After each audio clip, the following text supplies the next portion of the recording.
Right.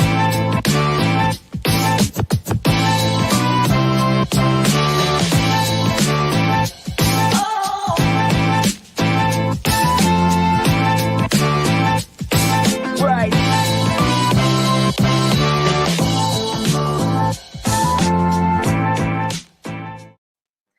Hello all and welcome back to another week of What a Week, where we're going to discuss everything that is for our culture that's happened in the last week, and not what's always for our culture, but what's just been happening in this world and things that we need to discuss together, chop down together. And I can't cope without my two people next to me, Tony Crossbody and Mr. C. Please welcome them. Good afternoon. It doesn't Big up. talking alone. I always need you two, and I'm so happy to see you each and every week. Listen, you know what, Terry, what can we say, man? I can't speak for Tony, but it's always a pleasure. It's always a pleasure to be in your company and in your presence. And again, with man like Tony, what can you say? The knowledge, his knowledge goes beyond the books, beyond him. Honestly. I told you it's not my house. I don't live here. But I understand we have some guests joining us or tuning in. Is that right? Yeah, welcome to everyone in Florida who's watching us live.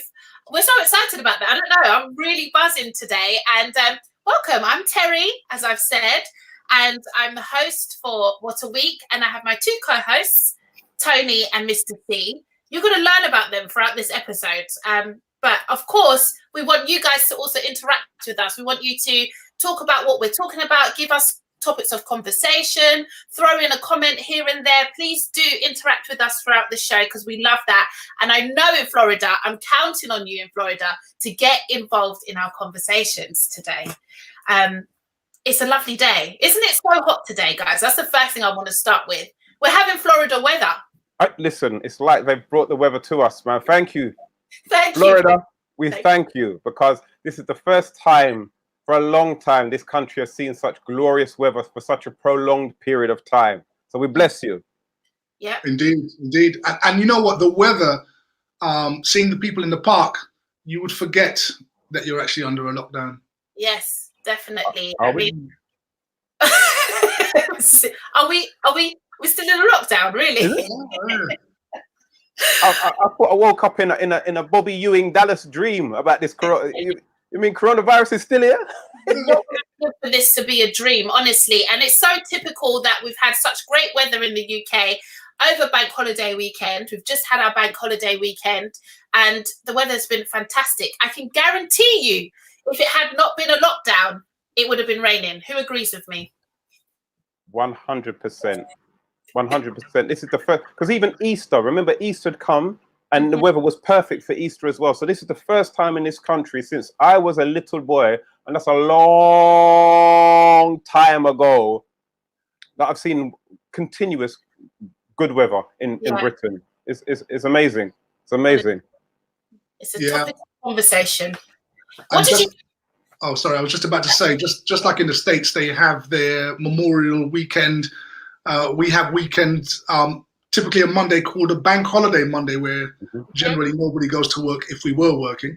And normally it's traditionally raining or cloudy. And here we have a sunny.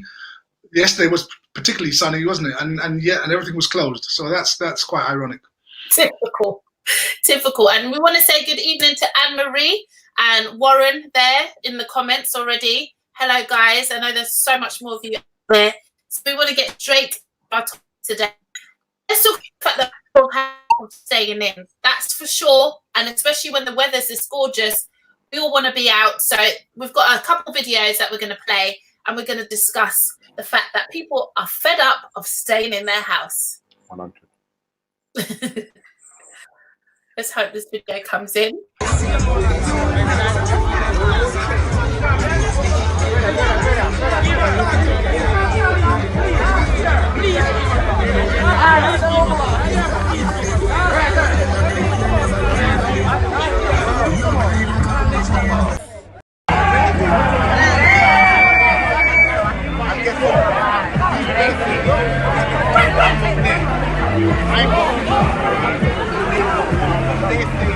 Get the amazing Samsung Galaxy S20 5G for under £40 a month with 6 months.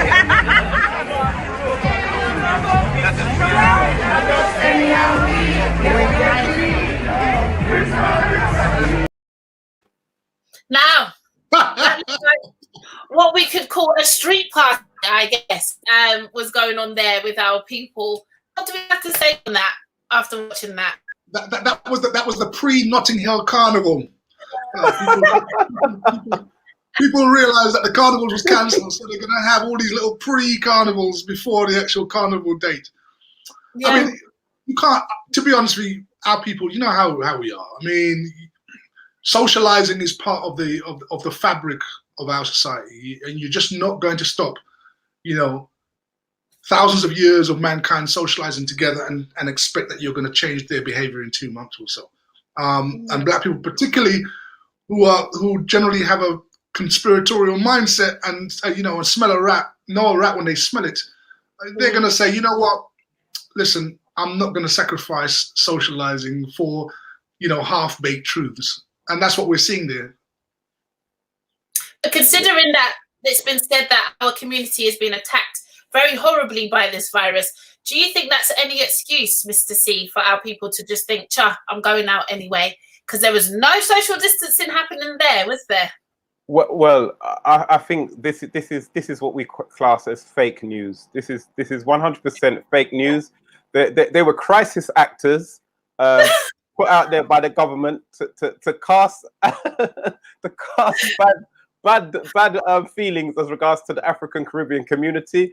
I mean, the first clip was allegedly in Brixton. I didn't see one patty in there. I didn't see one person with a patty, or one person in the second clip, which was in not too far from me in Wembley, where one person had a piece of chicken in their hands. They were not real people. They were not real black people. These were actors paid to represent the ends them, and that's my story, and I'm sticking by it. I'm just glad my face wasn't in there. Fake news. It's a good point, isn't it, about the high numbers of black people that have been dying from coronavirus, and yet we still have a segment of our people that really pretty much ignoring that and want to socialize. It's a difficult one to sort of juggle morally. I know people are saying, well, you're gonna die if you go out, and well, yes and no. I mean, and then people are going to say, well, I'm going to die if I stay inside living an isolated lifestyle. So it's a tough one. I mean, I wouldn't be jumping on my high horse to condemn them. But at the same time, there is an argument that says, look, guys, I mean, a lot of us have been dying of this. I mean, is this the wisest thing to do? Definitely. Go on, Terry. Oh, no, go ahead. I want you to go first. I was going to say, seriously, though, the second clip is in my area. It's in Wembley sides, and the guy who put that together is a well-known person within the area. And one of the reasons why he had a little gathering was because last year he suffered a coma, and he's come out of that, and he's saying that life is for living right here, right now, and I'm going to celebrate it. And I think that was what you could see. There was people who have said, like, you know what? We've done this lockdown for 12 to 14 weeks now. We haven't done any parties. We haven't done any gatherings. We haven't seen our loved ones. We haven't seen our family. We haven't seen our friends. And, enough is enough. I know that this person's been self-isolating. This person has been. And you know what? Let's celebrate. The weather is beautiful. Let's celebrate life. And even though it looks like they wasn't kind of social, if you notice, people were in their little cliques, in their little crews. Yeah. So it wasn't like people were really mingling. And that's literally what you'd get when you was going to the supermarket. You don't know who you're mixing with. So I think as a one-off, I say bless them. But again, it'd be wise to be, if you know that somebody in your house is not well, or you're not well yourself, then you'd be wise to stay at home rather than join in, I'd say.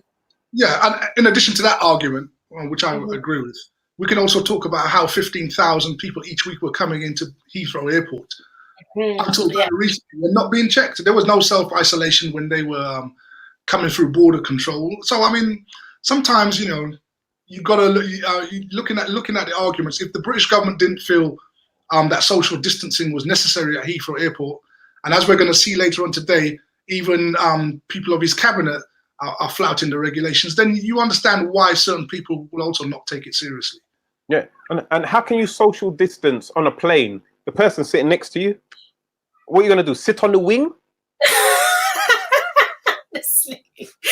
Yeah, and as you've just touched upon, you know, Dominic Cummings and Neil Ferguson have been reprimanded by the public for not adhering to the rules. They've been traveling to see family, drop off their kids. All sorts of excuses have been happening with those who were meant to be leading us. So how can we now reprimand our own for, you know, like you said, Mr. C, they were out there for a good cause. And if we're quick to judge, then we wouldn't know all that backstory. So we shouldn't be quick to judge. But also, what sort of leaders do we have when they're breaking the rules and excusing it? It's not fair, is it? Some of us have missed our loved ones for a long time, and it's so unfair. And as you said there, rightfully, Terry, some of us have missed our loved ones for a long time, and some of us didn't even get a chance to say goodbye to our loved ones. Yeah. I was on the phone today to one of my friends whose mother passed through this whole coronavirus thing, and because she suffers from lupus herself, she wasn't even able to go to her own mother's funeral, never mind see the body. So when you see the government, and especially the guy who put this together, it was him who came up with this slogan, you know, going all the way, you know, 50 miles he's driving to go about his business, and then try and spin some eye appointment or eye test appointment. Is like you're not even taking the Michael Jackson now. You're taking the Elvis Presley. That's what you're doing. You're taking the Elvis Presley. Yeah, did we see that you know, that conference yesterday where he was giving his reasons why he flouted regulations to drive? Was it 250 miles, and then his child miles, yeah, and then he had to go to his mum's, and then when he was coming back, he had to drive 30 miles and 30 minutes in the opposite direction to check to see if his eyes were, if he didn't, he was trying to check to see if he did have COVID. He basically went by the seaside to check to make sure his eyes were worthy so he could drive back home. I mean, it was so lame. I mean, you could almost really look at it as an abuse, you know, abusing the British public and expecting them to believe, you know, a cock and bull story. And what's interesting, I saw some video footage of what happened when he returned home, because he lives in Islington, North London. Okay. Right. And as he was walking down his road, the press were following him, and all his neighbours across the road, they all came out their house shouting, "You're irresponsible, traitor," and all that sort of stuff. And interestingly, all of them bunched up outside his gate. No social distancing, nothing. There was a major crowd. So, like, you know, what is this? Are we living in a twilight zone where basically these rules are made for one set of people, but the others can get off scot-free? Well, it does make you think whether or not that the whole social distancing line, is it there for safety, or is it there as propaganda to be spun? Because if he was really so concerned, he wouldn't be flouting the laws as badly as he has over the last couple of weeks. So it does make you kind of think, you know, what really is going on here? What really is going on? Are we being told the truth? Do you think it's right he should have lost his job? A lot of people were calling for him to lose his position because of this irresponsible behaviour. Would that have made everyone feel better if he lost his job? Does he deserve to lose his job for not following his own rules? No. Everybody always wants to see heads roll, don't they? But it was interesting that the Prime Minister backed him the way he did. It said to me that this man is a very important man in the government in terms of his advice and where the government is going from here. And there was no way they were going to sack him. Yeah. Yeah, and I think I'm glad they didn't sack him, to be honest with you, because, you know, I don't want to see him when I come out of King's Cross Station but asking me for change. I don't want to see that. I really don't. I'd rather him pay his big taxes. That's what I'd rather. That's what I like to see. Yeah? Pay your taxes. and stay there where we can ridicule you, where we can drop some licks with words in your backside and hold you accountable, but not lose his job. I think there should definitely be some kind of, he should be made to apologize. Yeah. That's the first thing. Yeah, he should be made to apologize. This wishy-washy excuse is not, we're not having it. He should be made to say, I'm sorry, I did something wrong. That's the most important thing right now, rather than him losing his job. Yeah, I agree. The problem I have with all of this is that this is about the third or fourth politician in England and Scotland who's been caught out in this manner. And you wonder why. You know, we were just looking at the crowd of youngsters gathering together earlier on, and if you went to them and said, well, look, are you taking this thing seriously? They could turn around and say to you, well, aren't the politicians taking it seriously? Because look what they're doing. We are going to follow the example of our leaders. If our leaders are telling you one thing, but they don't believe it, then why should you? Yeah. And Very good point. Yeah, Tony Charles has commented and said he's a politician. He's under his own politician immunity. As such, do as I say, not as I do. It's unbelievable. We agree, Tony. Tony, we agree, because it's one rule for them. It's a rule. It's a different rule for everybody else. And it's always been like that, hasn't it? It doesn't matter what topic of conversation, whether it's COVID, not COVID, whatever the fees are, avoiding taxes, everything. They've got their own bubble that they think they can get away with. So it makes it ironic that they have a slogan that we're all in this together. Very ironic. Barely are we in it together. Barely. Well, they couldn't say that you lot are all in it together, could they? Because that would be giving the game away. Definitely. Talk about giving the game away. Let's talk about the COVID deaths. I think we've had one of the lowest numbers since, I believe it was in April. Since April, we've had one of our lowest death figures. They've really gone down. Do you think the government have oversold the virus to us, or they've underestimated how much common sense we have as a community, as a whole, as a human race, and they've just fed us a whole bunch of whatever, because they want to spook us into following their rules and doing what they want us to do from now on? What's your feelings on first of all, let's talk about the death rate going down so much over the last week or so. Do we think this is because they oversold us the virus in the first place? That's the first question. Oh, I think that the number of deaths have come down due to the fact that, that you've got to have peaks and troughs. I think that we're at that first plateau stage of the deaths, where, things have stabilized. A lot of people have been self-isolating, so therefore the virus itself hasn't been able to attack as many people.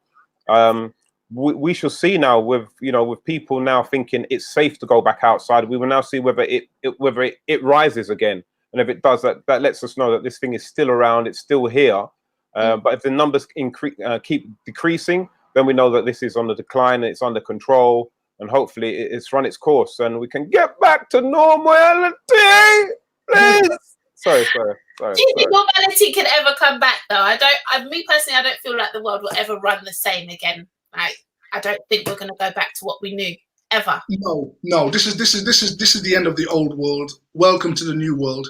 You're already starting to see infrastructure being put out about 2 meter distances at supermarkets and various other places. Some of these signs that they've got look very, very permanent. Yeah. You've got supermarkets now saying, well, if you're buying shopping under £50, we prefer you use your card, don't use cash.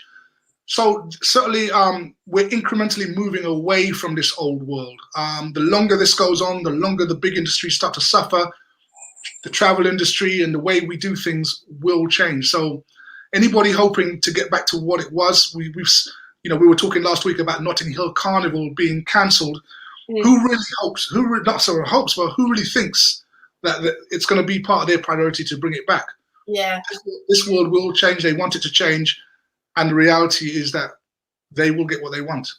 Yeah, I believe there's always an agenda, and I think it's maybe to do with this vaccine. This is just my thoughts. It's maybe to do with this vaccine. So I think a lot of the numbers were ramped up in order to create fear, so that when they do bring out a vaccine or ask people to do certain things, everyone's going to rush to do it because of the fear, basically, the fear factor. I think that's what they were driving, because that way, through fear, you can control the masses, can't you? And Tony said, I'm sure they will take credit for the low death rates, meaning the government will most probably take credit for that, even though they did so many things wrong, haven't they, from the start? So unbelievable that they would do that, but more than likely they will. And another good point was Jide was saying, what's the, as regards to this downturn in the number of deaths, how is that affecting the numbers within the ethnic minority, black people? I have a problem with the term ethnic minority, and I don't like it. I don't like it. So I try my best not to use it, but I try to be too speaky. Well, I'll go on with the black people. Is it affecting our numbers? Certainly, yeah. No, and that's an interesting comment, because we're always hearing how BAME groups, right? Yeah, BAME. I can never remember what it stands for. Can someone just remember? Black and minority ethnic. Right, black and minority ethnics are down 4 times more than the indigenous white people of this population. But we don't really have a breakdown for black people specifically, Afro-Caribbeans. So that's the problem. It's really hard to tell when we don't have specific numbers that we can refer to. We're just being told that, because we've all been clustered together in one group. So that is the problem there. Yeah, and I was having a conversation yesterday about this kind of, and somebody brought up a very good point, that they thought that the reason why the BAME community do not really, what's the word? They don't respond well to vaccines and things that are made to help the masses is because we don't put ourselves forward when there's a trial period, when they want people to put themselves forward to test out the vaccines and stuff. We as a community do not put ourselves forward. So therefore, when it's made to fit whoever was there at the time and tested on. And that's most of the time not us. So what do you guys think? That makes perfect sense. I mean, black people are always suspicious of having things inserted to them. That sort of thing are for people who like to bungee jump and jump out of the sky with no parachute, and adventurous type of people like to volunteer for those sort of things. But black people, no, it doesn't make any difference. As much as the person said that to you is utter nonsense, because that means by default then that if we were to volunteer ourselves, that then would give a damn about we anyway. They don't care about we. They don't care about we. They don't care about us at all, man. Not at all. That whatever vaccines they're making for themselves first and foremost. And if it fits our DNA, we're lucky. Because everything that history has taught us is that there's a set of people within this world who do not care about others. They put profit above everything else. Yeah. And if you're black or you're ethnic minority, disabled, whatever, LBGC, AFD, whatever, you're at the back. You're at the end of the queue. So profit over everything else, man. So I'm guessing no one's opinion has changed with regards to if this vaccine comes out, we're still all for not taking it, because I know we went round before. I'm not taking it, and none of my family has. Your opinion changed, Mr. C and Tony? Are you still not for it, or are you maybe changing your mind? How do you feel? No, I'm definitely going to take it. I think I deserve it. It's been a long time overdue. So what we're talking about? Vacation. Vacation. Is that what we're talking about? Vacation, not vacation. Oh, vaccination. Not while I've got ear and common sense left in my body. No, sir. Yeah. No. If I can't find a natural way to deal with it, it's not happening. No way. I don't trust the World Health Organization. Their name sound too much like who? Who are you? Who are you trying to? No. If you don't want to say who you are, no, sir, then me and you don't need to do no kind of business. No, don't trust them at all. Never have done, never will do. Very passionate answer there, Tony. What about you? Well, if the British government or British intelligence or MI6 is watching this program, I will be the first in the queue to get my vaccination. And that's my doctor's surgery is only 5 minutes away, so I will be first in line to get my vaccination. Yes. Please let us know in the comments as well what you feel about the vaccination. Will you be taking it? How do you feel about it? Share your opinions with us, please do. Now, next on our agenda is talking about the compulsory organ donation that has come into effect this week, where basically your organs are now going to be given to others if they're viable to be done so. So if you're fit and healthy and somebody needs your organ and you match up, it will be given unless you opt out. So now it's an opt-out system. It's compulsory unless you opt out. Do we think this is a good or bad idea? And have any of us opted out? That's a good question. I haven't opted out. I'm going to start off there. I haven't opted out, and I definitely like the fact that it's compulsory now. How do you guys feel? I'm personally suspicious of anything that is by default you're opted in. That should tell you that they do want the organs. What they want them for, well, that could be anybody's guess. Do I want to leave my organs? No, I want to take them with me to the afterlife. They're mine. I was born with them. God gave them to me, and therefore I have the right to keep them. The fact that I should opt out, and many people who want to opt out have to go through an effort in order to do so, shows that, you know, they really want the organs. Whether what they're going to do with the organs, we don't know, but they do want them, and that makes me suspicious. And you know what? It's very difficult for me to say that I'm gonna opt in, because after watching the film Get Out, and you see, it's like, ooh. And I'm like Tony, like some of my organs, I've had them from since I was born, and certain organs that I've got, I've been nurturing them and growing them until they're at a size that I'm very proud of. I'll be dumb if I let this grow to the size that it is for some man down the road to go and say, yeah, to his wife, this is mine. No, it's not yours. Your teeth fit from.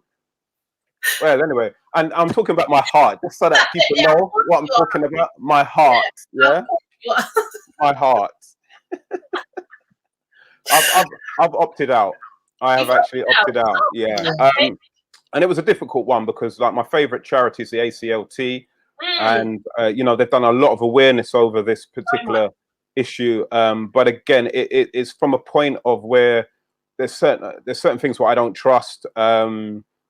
Again, just some of the conspiracy theories that I follow, that, you know, it seems to be that young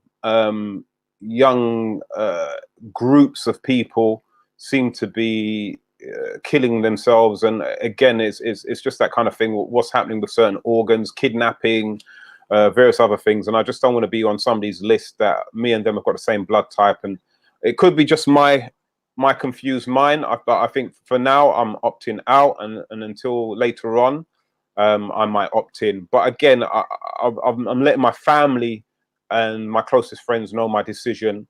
And again, if I was, God forbid, to die, and somebody in my immediate family or somebody within my friends group, or even like my circle of fans within the comedy world needed a particular part, then I'll be happy to give them some parts, not all, some. Well, is there an option for that though?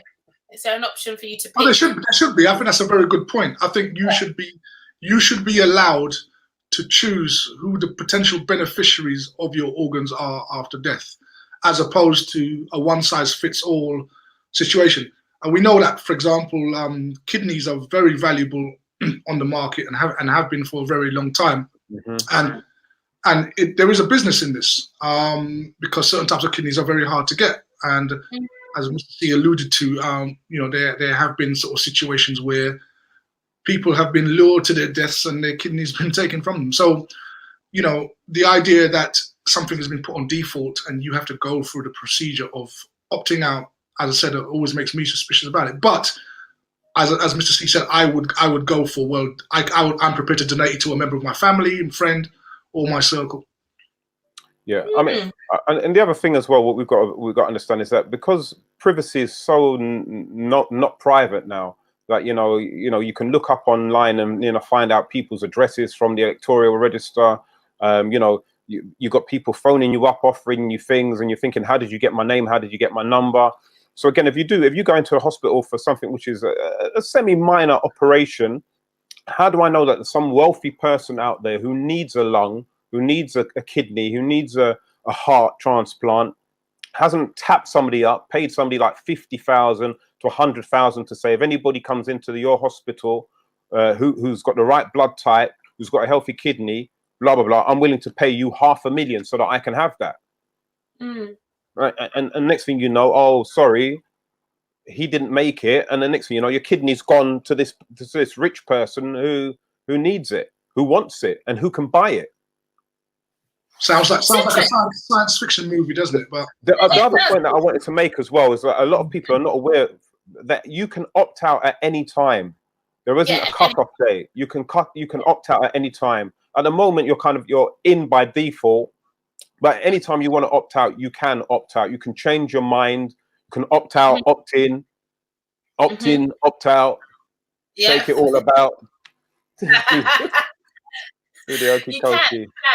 Yeah. I find it interesting that, for example, some of your decisions to opt out are on theories of what could be or where it could go. Because how can you, like Alex Gordon said, how would you know who needs it? Supposing you could help somebody who's very young, healthy, a young child, maybe a teenager, and she needs your kidney and you're the match. But because of what you think might happen, you've opted out, and maybe she's now not got as big of a chance. You see, there will be other people, obviously, but the more numbers, I guess, and the more chances of people finding a match. So, and that's what. And you know what?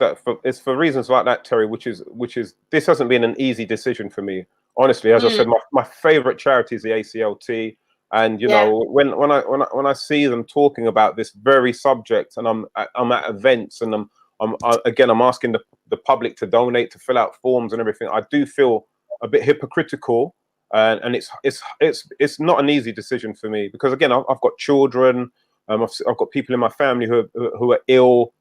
So you know, even like if we look at Fox, for example, from Lightning FM, who needed kidneys, and it's such a hard decision for me. But that's where I stand on it. And until I feel that, you know, we live in a world where what we see is what we get, I feel that I have to do this to protect myself in this moment. But sorry, I was just going to say, I think Mr. C's suggestion, I agree with the comments there, that Mr. C's suggestion is best, that you can actually designate who your organs could potentially go to. And I want to touch on a point that Alex Gordon made, which is basically, would you sell it before you go? Well, you could have a situation like that, where if you didn't know the person, they were outside of your circle, you could say that, yeah, I'm prepared to let them have it, and they could send the money to my estate. So, you know, whoever you've left behind could benefit from it. So there's ways of doing it, but of course, I think once you die, you know, the hospital, the medical people and the government would claim that kidney is actually theirs, and they can do with it what they wish. And to be honest with you, they can swap them anyway. Yeah, they can. Take your good kidneys, give it to the highest bidder, and say that, oh yeah, your kidney wasn't all that, and you never know. You never know. We have to leave something. We have to leave some things in Jaz's hand, innit? This is it. And I think for me personally, that's something I'm going to take a chance with, and hope that whoever my organs go to, it will be well used. And Daniel, I commend you for that, Terry, as well, man. I really do. Seriously, man. That's a big decision, man. Seriously, and I respect that. It is. I've always wanted to help, and like you said, the ACLT, I've loved what they do, and I've always gone to try and give blood, but because I'm anemic, I'm an anemic person, my iron isn't very high, so I haven't been able to give in that way, which frustrates me every time, because I take my medication and I go back like, please take blood, and they never let me do it. So yeah, I'm just going to hope for the best. That's all we can do. But like you said, everybody should know it's a decision that you can opt in and opt out of at any time. I know it's not going to be advertised that you can do that, because they're not going to advertise that part massively. So let's use platforms like this to spread the word and educate the people. I think that's really important. That's what we're here for, isn't it, guys? Definitely. I'm not giving anything away. Let that be recorded. Let that be put in the records. I am not leaving anything behind. I'm taking everything I came into this world with. That includes my eyes, my heart, my liver, my kidney. I need it in life. Listen, Tony, nobody's going to want your eyes or nobody's going to want my eyes, mate. Oh, yeah? that's true. You know, see, we are wear glasses already. What happened to you? I was gonna say this tape here, this filming right here can act Yes, as... let it be recorded. Yep. Yeah, it's been recorded. My last will and testament. Yeah, exactly. It stands strong on YouTube. So He said it. Look, listen. Exactly. So there you go. Well, we've got a video about Nigeria suing China. So let's watch this video clip, please. The pushback, meanwhile, is coming from Africa. Lawyers in Nigeria are suing China. They want $200 billion in damages for the loss of lives. But that's not the only battle being fought. Africans are also fighting growing racism in China. Videos show Africans in China being attacked and harassed. They're being forcibly evicted and face discrimination over the spread of the Wuhan virus. What do we think? Is this request and going through this whole thing of suing China for damages, is it wishful thinking, guys? What do they have to stand on? Or do you think, yes, go ahead and take China for what you can? Mr. C, come on, let's go to you first. Stand up, Africa, stand up. For once, you know what? There's something beautiful happening with Africa at the moment. It's been bubbling for the last like 4 to 5 years, but we're starting to see Africa have, number one, have its own voice. Yes. Number two, there's no longer this begging bowl Africa, this nonsense which has been fed to us, especially in Western society for so long, about Africa and the begging bowl. Do they know it's Christmas? Of course they know it's Christmas. You idiot. Yeah. But what we're seeing now is an Africa which is saying, you know what, we're not allowing the Western society to do this, or even Eastern society to do this to us. We're going to hold anybody accountable for any wrongdoing that they're doing to Africa. And it's wonderful. It's absolutely wonderful. I think, yes, definitely do it, because it makes other countries and nations take Africa seriously. Yeah. It's all right for other people to say, oh, AIDS started in Africa. Ebola started in Africa. Now we can clearly see this thing started, or was first we became first aware of it in China. So now for China to go and say it's Africans who have caused this is total nonsense. And yeah, I think sometimes what you have to do, you have to take legal action. Is like, when in this country, if somebody says anything, you sue. That's the only way newspapers will take you serious. When they slander your name, you sue them. So I think absolutely first class. I salute Wakanda forever, Africa. Wakanda forever. Yeah, man. Warren agrees with you. He says the Chinese have no respect, nothing but inhuman contempt for African people. Black people must learn the difference between allies and friends.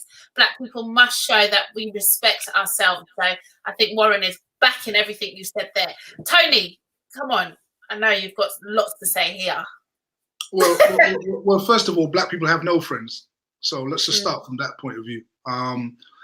Not even allies. So that's our first problem. With regard to Nigeria suing China, they're not the only country. The United States is in the process of suing China too. And China told the United States to get lost. So from a practical standpoint, and I'm not quite sure how much investment China has in Nigeria, but practically I'm not really sure how this is going to work out. However, from a PR perspective, and as Mr. C pointed out, many countries in Africa now are starting to stand up and voice their disapproval of the way they are being handled by the big countries of the West. And that is something new. We've not seen that before. You know, people are also becoming more aware of the way their people are being treated by the colonialists. So that in itself is a good thing, and that will lead, I'm sure, to greater things. But from a practical point of view, you're trying to sue a superpower, which is already in the process of being sued by another superpower, and that superpower has said to the other superpower, get lost. Then practically, how is Nigeria really how far are they gonna get with this? But let's try and see. Yeah. I'll tell you how. Less, I think people have sued others for lesser things than this. So, but go on, Mr. C. So go ahead. I'll tell you how, Tony. Is that it's about it's the power of the case that you put forward to whichever court you present it to, and that's what it's going to be judged on. So, you know, whereas like America, I think that they're doing it because they're trying a little bit of misdirection, to be honest with you, because I'm sure that coronavirus or COVID-19, they know exactly, because I'm sure it's not patented in China. I'm sure it's not patented in Africa. I'm sure it's patented in USA though.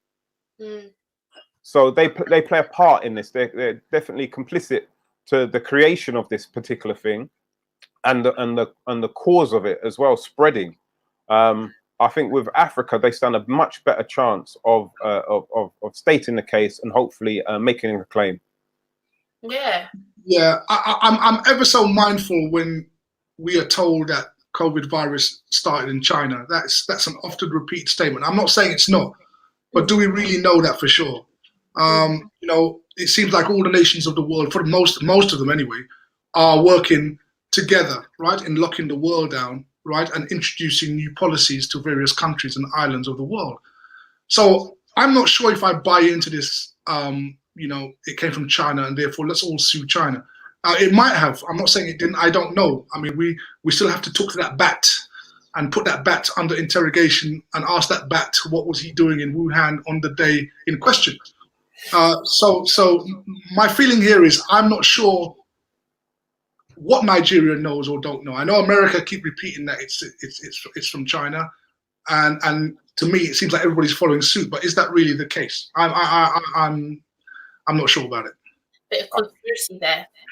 I think that the key points are that China knew about this outbreak and they kept it pretty hush hush. They didn't state the numbers correctly. There was a lot of they played it down, and I think this is one of the angles that Nigeria is coming at. That the fact that if China had closed its borders and acted promptly, then this would have been contained within China. The fact that they allowed people to travel out from China, or allowed people still to come into China from all over the world, kept their borders and everything open, it allowed the spread of this thing globally. And for that, again, you have to take some responsibility within of your actions or lack of actions. And I think this is one of the things what Nigeria is looking at. Not so much the fact that it was created in China. I don't think that's the issue here. I think it's the fact that they was very negligent in how they handled the situation and allowed it to spread throughout the world. And that's where they need to be held accountable for. Right. And Hyacinth agrees with you fully. She says that she agrees with Mr. C. Chinese are spreading themselves all over the Caribbean and Africa with their money and disrespecting people in their own countries. So, that's colonialism 2.0, isn't it? So we're swapping one set of colonial masters for the other, and let it be known it is like that, because in South Africa, for example, Chinese have police stations. I read a report the other day where Chinese people spoke to some Zambians in Zambia and told them that they were the foreigners. So, you know, the progress that they're making in Africa is another form of colonialism, absolutely. So the way things are going and the way some of the leaders are buckling under the temptation of money and so forth means that China are making great gains. Yes. And another part of that story was how the Africans and other people are being treated in that country. It's absolutely atrocious. And we see this in many countries, including the US, where many Black people have lost their lives due to some sort of accusation of some sort, which people have felt threatened by, and therefore a lot of Black people have lost their lives. Let's watch this video, which connects to that very much so, about this lady walking her dog in Central Park. Let's watch the video. Would you please stop? Sir, I'm asking you to stop. Please don't come close to me. Sir, I'm asking you to stop recording me. Please don't come close to me. Please take your phone off. Please don't come close to And me. I'm taking pictures calling the cops. Please call the cops. Please call the cops. I'm going to tell them there's an African-American man threatening my life. Please tell them whatever you like. Excuse me?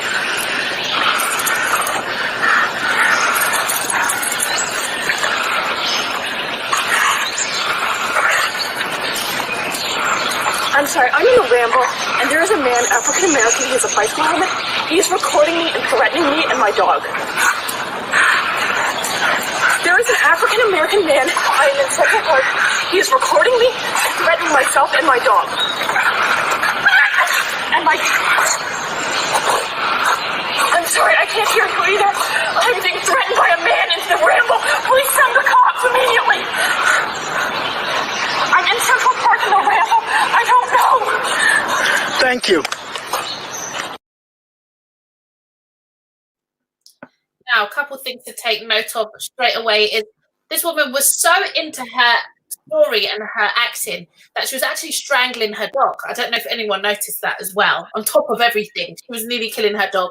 But also, I just can't believe her acting ability and the fact that she had the cheek to still go ahead and make that call knowing she was being filmed. Is that not privilege or is that not privilege? Listen, they're calling her Karen, which is the term for white women who claim to be victims when they're clearly not the victims. And Karen stands for know your rights, accuse everyone, request a manager, escalate to the next scale, and neglect all responsibility.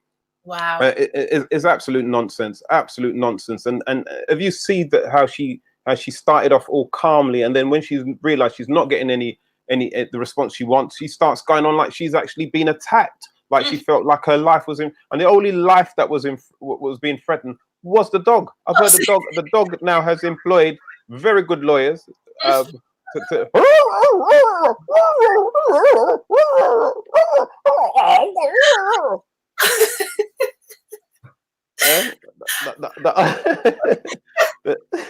the RSPCA have been involved, and this is the thing. This is the ironic thing about this, that that dog came from a dog sanctuary. That's where she got the dog from. The sanctuary took action within 24 hours and had that dog removed from that woman. Yeah, but she's still walking the streets. She lost her job, though. I believe she lost. Not just she's been suspended. She's been suspended for now. Yeah. She hasn't actually lost her job, but I'm so glad it was caught on video. He did the right thing. He must have had just that little kind of warning to say, "I need to record this," and it's a good thing he did, because otherwise, wow. He could be another person who we could be hearing his name. And this is it.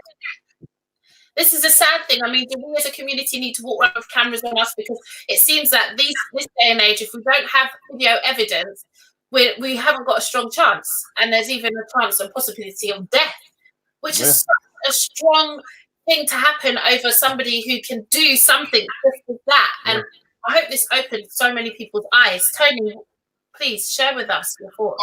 There have been a number of these types of videos, particularly from the States. I don't think I recall ever seeing one from the UK as yet.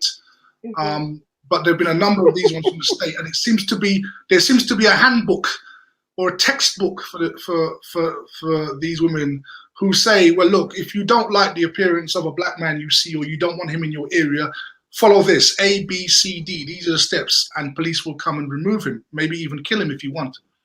And so this technique seems to be exploited a lot. I mean, praise to the brother for keeping his composure under those circumstances, because knowing what he knew, I mean, I wonder how many black men would stand there and have time to film that and not deal with her. So the fact that he kept his composure to film it, and it was there as evidence to be used against the woman, that was a great thing, but very disturbing. But the thing is with this is, again, this is what you call subliminal. It's almost subliminal. The whole process of this is like, do I think that that woman was an out and out racist? Probably not. I haven't seen enough information. But what I do know is that she has subconsciously seen enough to know that if she does this, she's going to get this type of result. And, you know, it's the same kind of thing. Like when you're a young black male, you could be 13, 14. If you're walking down the street late at night and you see a white female, you know, you learn as a young black male that you have to cross over the road or to make a sound to make her feel safe. So these are things subliminally that you pick up. Or the other side of it, when I turned 16 and I'm walking down the street late at night and I saw a white man approaching me, and I see him cross over the road, at first, my first thought says, well, why is he doing that? Was it? And then I realized that he's got a fear of me. But then what I learn now is that he fears me. So that means that gives me a little extra edge. So it's, you know, it's these little subconscious things which you know, we need to start having conversations and addressing this nonsense within society, man, where, you know, especially, and people need to be held accountable for their behavior. You can't get away with it. Is unexcusable. Unexcusable. It's such a shame that as Black people you have to take extra steps and be extra cautious. You know, in situations where you might want to flare up or cuss somebody out, you have to be the person who stays calm, because the moment you do that, you're being the aggressor. You're going to be, you know, taken down. You're going to be the one who everyone's scared of. It's very frustrating. I can't even exaggerate how frustrating that can be. Who get angry, the angry Black women and all of that. It's really, really frustrating. Black people come into this planet with a gagging order on them, right? So a gagging order is that you can't speak up for your rights. In the workplace, which Alex, I think, alluded to, you're referred to as having a chip on your shoulder, right? So that's code for when you stand up and speak your mind, you see, or you speak up. So the problem is that we are traumatized in that respect. We don't like police, not necessarily because we fear them, but we don't want to interact with them, because most interactions with police as Black men is negative, right? And even in the workplace, Black women are encouraged to have hairstyles that don't stand up, right, but rather go back, right? Why? Because that is seen as being being aggressive, right? In some way, because it looks like a crown on your head, right? They rather you have that hair back, and so this is why a lot of the sisters end up having to style their hair to fit in to that corporate environment. So we have a situation as a nation that, even unbeknownst to us, we have a conditioning in how we deal with people, and bearing in mind that we are a minority, right? So we have to be careful how we present ourselves, and we're always on guard. The only time we actually do relax is when we're amongst each other. Well, you know, it's a funny thing you should say that, Tony. But again, you see, this is the thing, and I'm so glad that you brought up the office situation, Terry and Alex, and yourself as well, Tony. But through my younger days, I used to always feel this tension between myself and certain people within the office. But then sooner or later, you come to understand that, you know, this term "chip on your shoulder," or that, you know, Black people have got chips on their shoulders, that we're aggressive. That what it is that we always feel the victim in these things. And have you noticed the guy who was filming this, that he didn't get agitated, he didn't get angry, he was in total control of the situation, because he didn't become the victim. He stood victorious. And this is one of the things which I kind of try and teach my sons, and this is my mindset as well, that in these situations now with the police, with these so-called privileged people of a particular minority, that I don't play the victim. I don't feel like I'm a victim. I stand victorious in it, and I stand calm and humble. So again, when at my workplace, when the last time somebody said to me, "Oh, why are you being so defensive?" Yeah. I said to them, "Oh, defense. That's an interesting term. When you're being defensive, that means I'm defending myself. Therefore, that means you must be attacking me. Why are you attacking me?" So it's about knowing how to use words in the right way to put it back on them. Put it back on them. The responsibility is you. You're the one with chips on your shoulders, because chips is indigenous to your country. We don't have chips in my country.